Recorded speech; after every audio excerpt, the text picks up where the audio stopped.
pagi, kami dari kelompok 7 yang beranggotakan 4 orang dan terdiri dari Kintan Arsya Rizkia, Lola Aulia Rahman, Mianti Noali Putri Simbolon, dan yang terakhir adalah Novia Friani Dinata akan menyajikan materi mengenai pertumbuhan fisik, di mana materi pertama akan dijelaskan oleh saya sendiri.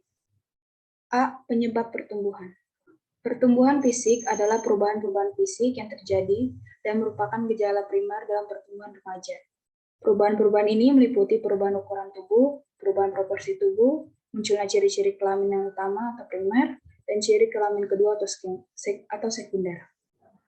Menurut MUS yang dikutip oleh Sarlito Wirawan pada tahun 1991, urutan perubahan-perubahan fisik adalah sebagai berikut. Pada anak perempuan terjadi pertumbuhan tulang-tulang atau badan menjadi tinggi dan anggota-anggota badan menjadi panjang. Yang kedua, pertumbuhan payudara. Yang ketiga, tumbuhnya bulu yang halus berwarna gelap di kemaluan. Selanjutnya mencapai pertumbuhan ketinggian badan yang maksimum setiap tahunnya. Yang selanjutnya, bulu kemaluan menjadi keriting, kemudian menstruasi atau haid, dan yang terakhir tumbuh bulu-bulu pada ketiak. Pada anak-anak laki-laki, terjadinya pertumbuhan tulang-tulang, testis membesar, tumbuh bulu kemaluan yang halus, lurus dan berwarna gelap, awal perubahan suara, ejakulasi atau keluarnya air mani, bulu kemaluan menjadi keriting, pertumbuhan tinggi badan mencapai tingkat maksimum setiap tahunnya, tumbuh rambut-rambut halus di wajah seperti kumis dan jenggot, tumbuh bulu ketiak, akhir perubahan suara, rambut-rambut di wajah bertambah tebal dan gelap, dan yang terakhir tumbuh bulu di dada. Materi selanjutnya akan dijelaskan oleh Lola. Selanjutnya, penyebab pertumbuhan pada masa remaja adalah karena ada dua kelenjar yang menjadi aktif bekerja dalam sistem endokrin. Kelenjar pituitari yang terletak di dasar otak mengeluarkan dua macam hormon yang diduga erat hubungannya dengan perubahan pada masa remaja. Kedua hormon itu adalah hormon pertumbuhan yang menyebabkan terjadinya perubahan ukuran tubuh dan hormon gonadotropik atau sering disebut hormon yang merangsang gonad kelamin agar aktif bekerja. Selanjutnya ada menjelang saat remaja dimulai. Kedua hormon ini sudah dimulai diproduksi dan pada saat remaja semakin banyak dihasilkan. Seluruh proses ini dikendalikan oleh perubahan yang terjadi dalam kelenjar endokrin. Kelenjar ini diaktifkan oleh rangsangan yang dilakukan kelenjar hipotalamus, yaitu kelenjar yang dikenal sebagai kelenjar untuk merangsang pertumbuhan pada saat remaja dan terletak di otak. Lanjut, meskipun kelenjar gonad atau kelenjar kelamin sudah ada dan aktif seseorang dilahirkan, namun kelenjar ini seolah-olah tidur dan baru akan aktif setelah diaktifkan oleh hormon gonadotropik dari kelenjar pituitari pada waktu anak memasuki tahap remaja. Segera setelah tercapai kematangan alat kelamin, maka hormon gonad akan menghentikan aktivitas hormon pertumbuhan. Dengan demikian, pertumbuhan fisik akan terhenti. Keseimbangan yang tepat yang tercipta antara kelenjar pituitari dan gonad menimbulkan perkembangan fisik yang tepat pula. Selama masa remaja, seluruh tubuh mengalami perubahan baik di bagian luar maupun di bagian dalam tubuh, baik pertumbuhan struktur tubuh maupun fungsinya. Pada kenyataannya, hampir semua bagian tubuh perubahannya mengikuti irama yang tetap, sehingga waktu kejadiannya dapat diperkirakan sebelumnya. Perubahan tersebut tampak jelas sekali pada bagian pertama masa remaja.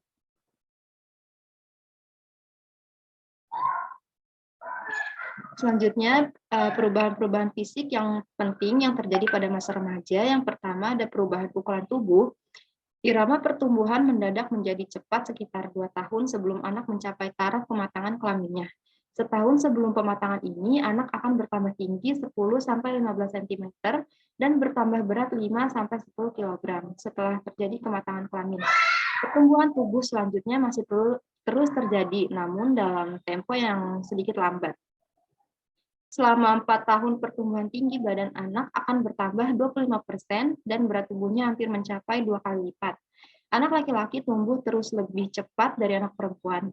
Pertumbuhan anak laki-laki akan mencapai bentuk tubuh dewasa pada usia 19 sampai 20 tahun, sedangkan bagi anak perempuan pada usia 18 tahun. Yang kedua, ada perubahan proporsi tubuh. Ciri tubuh yang kurang proporsional pada masa remaja ini tidak sama untuk seluruh tubuh. Ada pula bagian tubuh yang semakin proporsional. Proporsi yang tidak seimbang ini akan berlangsung terus sampai seluruh masa puber selesai dilalui sepenuhnya sehingga akhirnya proporsi tubuhnya mulai tampak seimbang menjadi proporsi orang dewasa.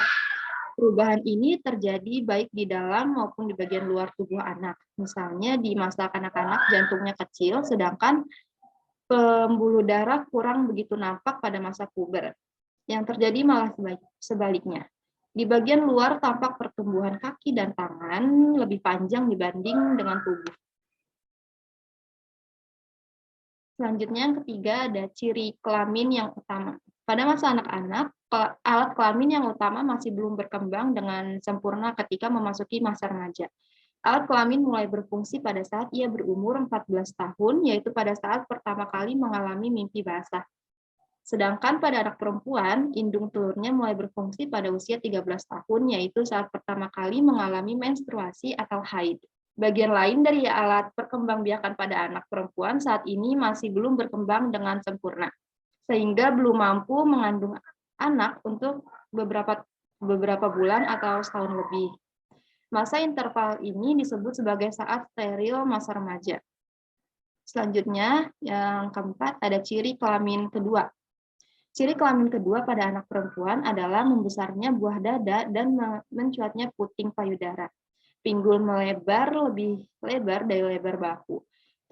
Tumbuh rambut di sekitar alat kelamin, tumbuh rambut di ketiak, dan suara bertambah nyaring. Sedangkan ciri kelamin kedua pada anak laki-laki adalah tumbuh kumis dan jenggot.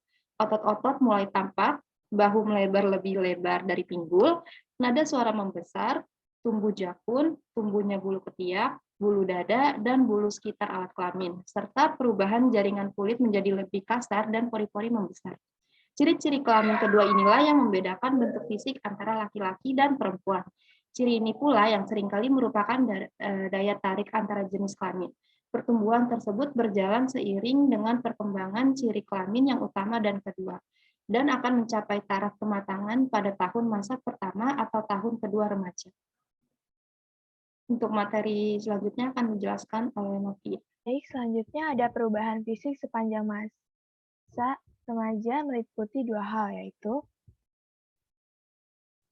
yang pertama, percepatan pertumbuhan. Bagi remaja laki-laki, permulaan percepatan pertumbuhan berkisar antara 10,5 dan 16 tahun.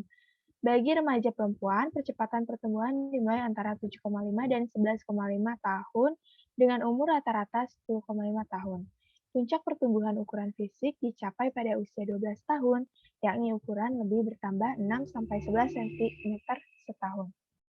Yang kedua, proses kematangan seksual. Meskipun kematangan seksual berlangsung dalam batas-batas tertentu dan urutan tertentu dalam perkembangan ciri-ciri kelamin sekundernya, namun kematangan seksual anak-anak remaja berjalan secara individual, sehingga hanya mungkin untuk memberikan ukuran rata-rata dan penyebarannya saja.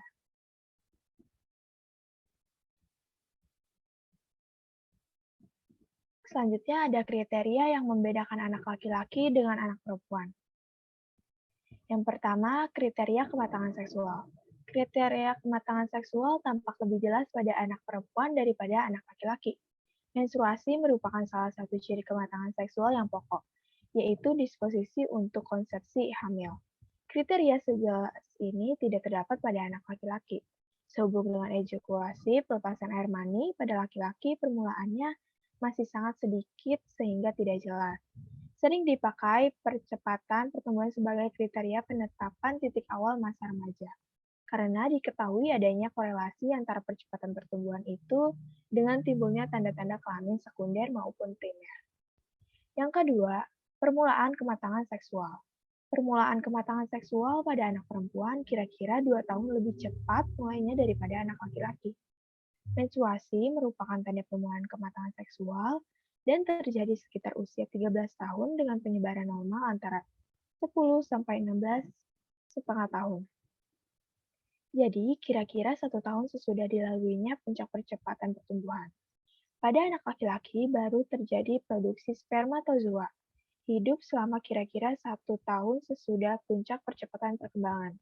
tetapi dalam air mani baru terdapat sedikit sperma.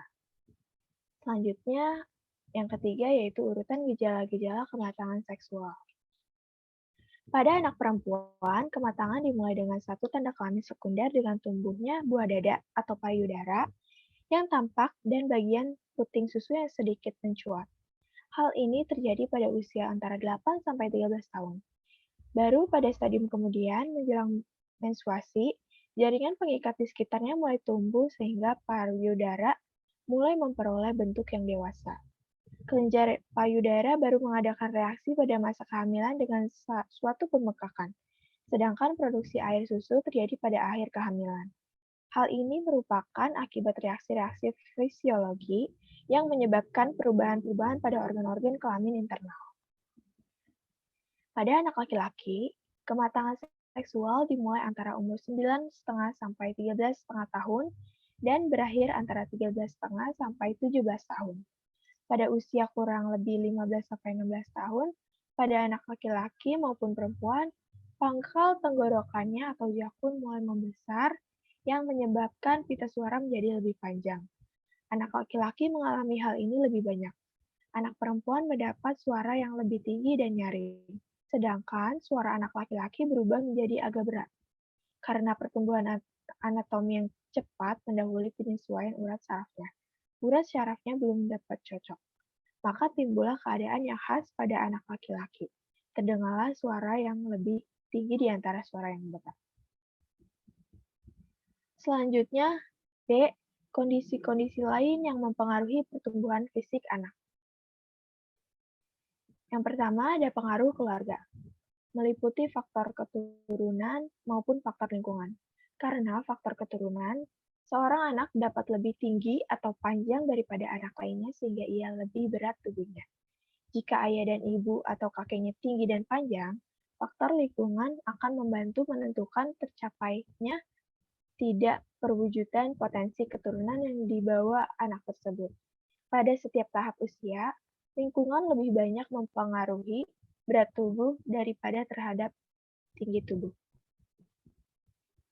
Yang kedua, pengaruh gizi. Anak-anak yang memperoleh gizi cukup biasanya akan lebih tinggi tubuhnya dan sedikit lebih cepat mencapai taraf remaja dibandingkan dengan mereka yang kurang memperoleh gizi. Yang ketiga, gangguan emosional. Anak yang terlalu sering mengalami gangguan emosional akan menyebabkan terbentuknya steroid adrenal yang berlebihan dan ini akan membawa akibat pembentukan hormon pertumbuhan di kelenjar pituitari. Yang keempat, jenis kelamin. Anak laki-laki cenderung lebih tinggi dan lebih berat daripada anak perempuan. Kecuali pada usia antara 12 dan 15 tahun, anak perempuan biasanya akan sedikit lebih tinggi dan lebih berat daripada anak laki-laki. Terjadinya perbedaan berat dan tinggi tubuh ini karena bentuk tulang dan otot pada anak laki-laki memang berbeda dengan anak perempuan.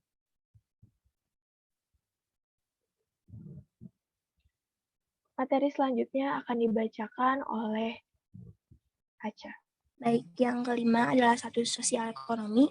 Anak-anak yang berasal dari keluarga dengan status sosial ekonomi rendah cenderung lebih kecil daripada anak yang berasal dari keluarga dengan status sosial yang lebih tinggi. Yang keenam, ada kesehatan. Anak-anak yang sehat dan jarang sakit biasanya akan memiliki tubuh yang lebih berat daripada anak yang sering sakit. Yang ketujuh, ada pengaruh bentuk tubuh. Bangun atau bentuk tubuh apakah mesomorph, ectomorph, atau endomorph akan mempengaruhi besar kecilnya tubuh anak. Misalnya, anak yang bangun tubuhnya mesomorph akan lebih besar daripada endomorph dan anak ectomorph, karena mereka memang lebih gemuk dan berat. Perubahan psikologis muncul antara lain sebagai akibat dari perubahan-perubahan fisik. Perubahan-perubahan fisik itu menyebabkan keguncangan bagi remaja karena ia harus menyesuaikan diri dengan perubahan-perubahan yang terjadi pada dirinya sendiri. Pertumbuhan badan yang mencolok misalnya, atau pembesaran payudara yang cepat membuat remaja merasa tersisih dari teman-temannya. Demikian pula dalam menghadapi haid atau mimpi yang pertama. Anak-anak remaja itu perlu mengadakan penyesuaian tingkah laku yang tidak ada dukungan dari orang tua. Perubahan fisik hampir selalu dibarengi dengan perubahan perilaku dan sikap.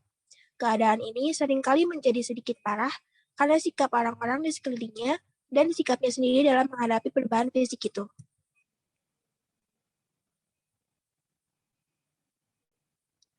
Meskipun pengaruh pubertas terhadap anak-anak remaja berbeda-beda, cara mereka melampiaskan gangguan ketidakseimbangan tampaknya sama. Beberapa bentuk pelampiasan yang mudah dilihat adalah: yang pertama, ada mudah tersinggung; yang kedua, tidak dapat diikuti jalan pemikirannya ataupun perasaannya; yang ketiga, ada kecenderungan menarik diri dari; keempat, lebih senang menyendiri; yang kelima, menentang kewenangan dari orang tua atau guru; yang selanjutnya, sangat mendambakan kemandirian; selanjutnya, ada sangat kritis terhadap orang lain, tidak suka melakukan tugas di rumah atau di sekolah; dan yang terakhir, sangat tampak bahwa dirinya tidak bahagia. Mungkin sekian yang bisa kami sampaikan. Mohon maaf apabila ada kesalahan. Wabillahi taufiq wal hidayah. Wassalamualaikum warahmatullahi wabarakatuh.